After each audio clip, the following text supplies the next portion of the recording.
Welcome to Operation Let's Figure Out How to Make It Ourselves, because these prices got us messed up. We are going to be making salmon wraps. So to start, seasoning wise, you'll need your olive oil, you'll need minced garlic, you need paprika, ideally smoked paprika. I'm out of mine, but paprika's fine. You need some oregano, you need red crushed pepper, you need some cumin, a little bit of this, because if you know, you know, and this can get potent real fast. Black pepper and salt. I like the Aglio Trader Joe's seasoning. I'll sometimes add a little bit of this. You do not have to do that, as long as you have your base. And then, of course, the piece de resistance, your wild-caught salmon. Now, y'all, we do not fool with farm fish. Okay? We don't fool with it. It's not good for the environment. It's not good for our bodies to be putting stuff in it. Wild-caught. Okay, you have your 2 pieces of salmon. These actually still have the skin on one side, which is a little annoying. I'm not an expert at filleting. One of these days I'm gonna get me an actual knife that is designed for that. But in the meantime, got your knife, got your gloves, go for it. What you want to do is you want to slice them into cubes.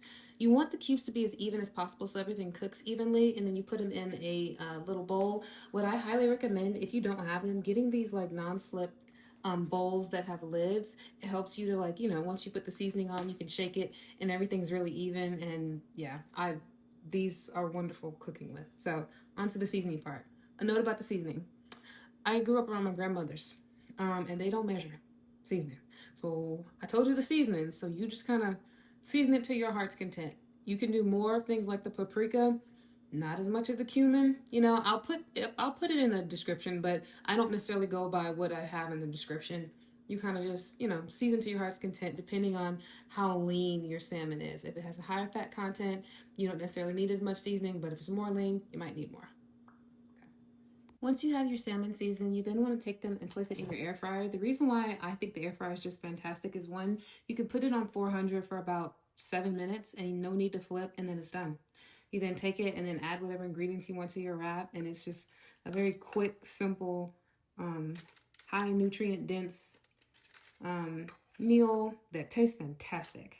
When it comes to the assembly process, I take my garlic naan bread, I add a little Grecian sauce on top of it, stack my salmon, some organic spring mix, the sliced bell pepper, onion, and cucumber that I sliced a moment ago, and add just a bit of feta to help make sure everything stays together and isn't falling apart. I'll wrap it in parchment paper so that I can easily eat it. And when I tell you all, if you want a very quick, high nutrient dense, fantastic meal, this is so good. Let me know if you try it.